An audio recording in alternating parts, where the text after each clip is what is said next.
La máscara de la muerte roja. Edgar Allan Poe. Hacía tiempo que la muerte roja devastaba el país. Nunca hubo peste tan mortífera ni tan horrible. La sangre era su emblema y su sello, el rojo horror de la sangre. Se sentían dolores agudos y un vértigo repentino, y luego los poros exudaban abundante sangre, hasta acabar en la muerte. Las manchas escarlatas en el cuerpo, y sobre todo en el rostro de la víctima, eran el estigma de la peste que le apartaban de toda ayuda y compasión de sus congéneres. En media hora se cumplía todo el proceso, síntomas, evolución y término de la enfermedad. Pero el príncipe próspero era intrépido, feliz y sagaz. Con sus dominios ya medio despoblados, llamó un día a su presencia a 1 millar de amigos sanos y joviales de entre las damas y caballeros de su corte, y con ellos se recluyó en el apartado retiro de una de sus abadías amuralladas.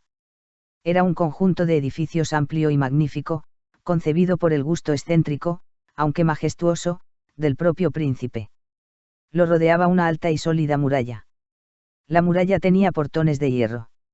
Una vez dentro los cortesanos, se trajeron fraguas y enormes martillos y se soldaron los cerrojos.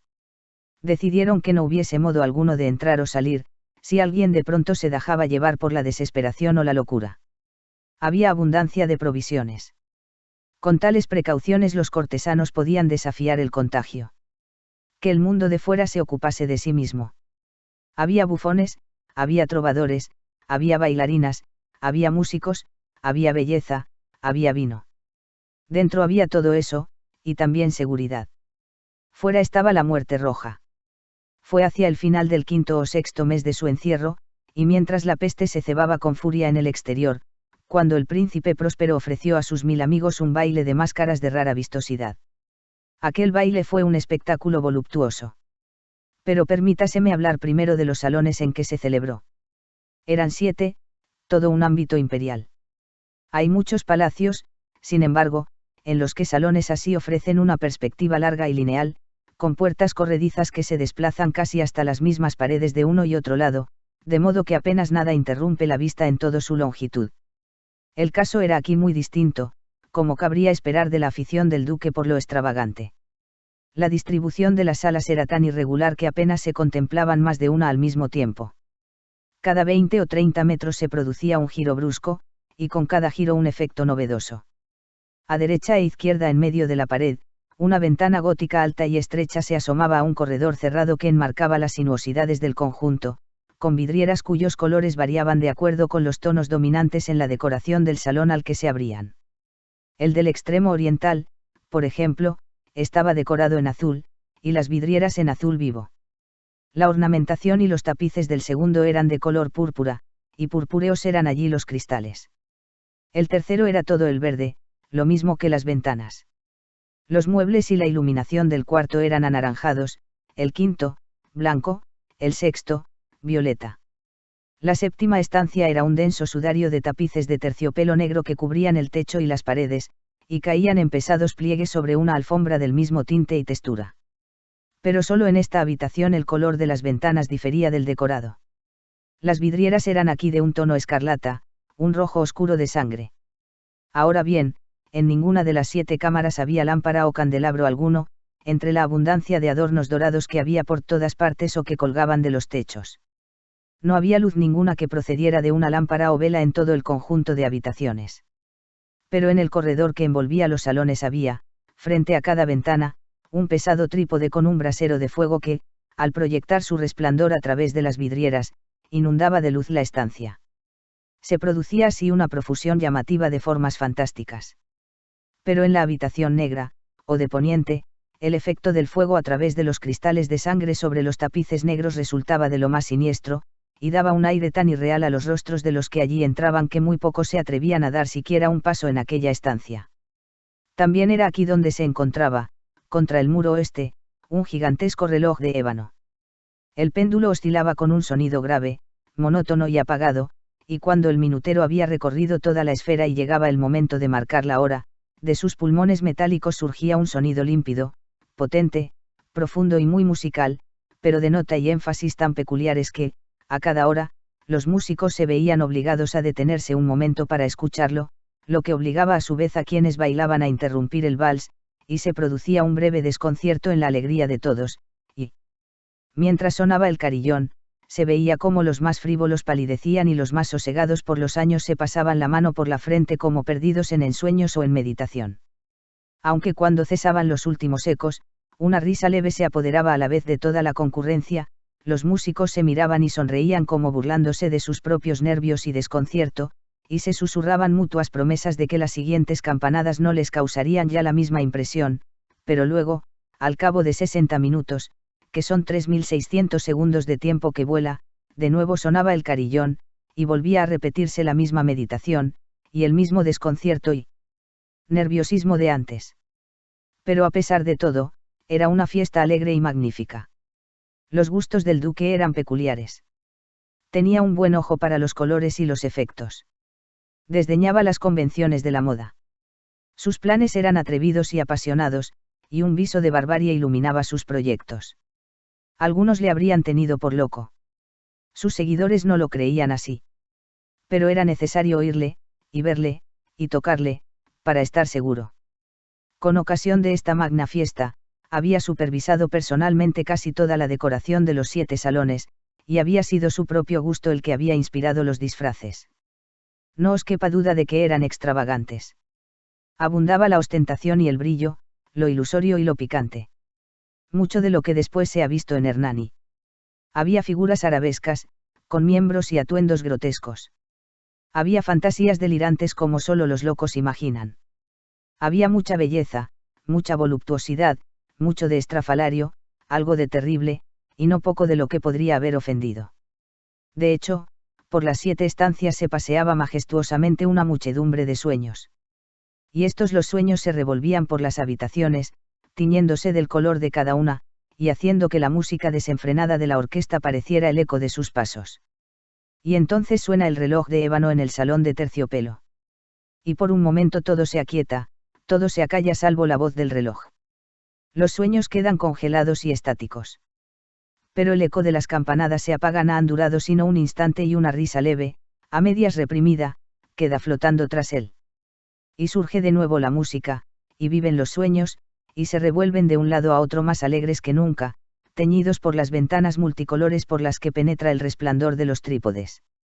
Pero en el salón de poniente, ninguno de los enmascarados se atreve ahora a entrar, porque la noche ya se desvanece y una luz más rojiza se filtra por los cristales de color sangre, y la negrura de los tapices espanta, y quien aventura sus pasos sobre la negra alfombra escucha un sordo tic-tac, más solemne y enfático que el que llega a oídos de quienes se entregan a la alegría en las salas más distantes. Pero las otras habitaciones estaban abarrotadas, y en ellas latía febrilmente el ansia de la vida. Prosiguió así el torbellino festivo, hasta que al cabo el reloj inició las campanadas de la medianoche. Y cesó entonces la música, como ya he dicho, y los que bailaban interrumpieron el vals, y, como en otras ocasiones, todo quedó desasosegadamente detenido. Pero ahora eran 12 las campanadas que tenían que sonar, y ocurrió así, quizá, que al disponer de más tiempo, más grave se tornó la reflexión de quienes en la concurrencia ya estaban pensativos. Y también ocurrió así, quizá, que antes de que el último eco de la última campanada hubiera desaparecido en el silencio, muchos ya habían reparado en la presencia de una figura enmascarada que hasta entonces no había llamado la atención de nadie. Y de boca se extendió el rumor de esta nueva presencia, y al poco se alzó en toda la compañía un susurro, un murmullo de desaprobación y sorpresa, luego, por último, de terror, de horror y de asco. En una congregación fantasmagórica como la que he pintado, bien se puede suponer que ningún atuendo ordinario habría causado tal sensación. De hecho, esa noche la libertad en los disfraces era prácticamente ilimitada, pero la figura en cuestión había rizado el rizo, superando incluso los límites del gusto permisivo del príncipe. Hay fibras aún en el corazón de los más osados que no pueden tocarse sin que se emocionen. Hasta los casos perdidos, para quienes la vida y la muerte son una misma broma, creen que hay ciertos asuntos con los que no se puede bromear. En todos los asistentes, desde luego, se apreciaba ahora la sensación intensa de que el disfraz y el porte del extraño carecían de todo ingenio y decoro. Era una figura alta y lúgubre, amortajada de la cabeza a los pies con el atuendo de la tumba. La máscara que ocultaba representaba tan fielmente el semblante rígido de un cadáver que al observador más atento le resultaría difícil descubrir el engaño. Aún así, todo esto lo habría soportado, si no aprobado, aquella alocada concurrencia.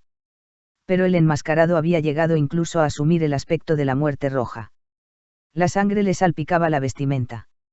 Y su ancha frente, y todas sus facciones, aparecían moteadas por el horror escarlata.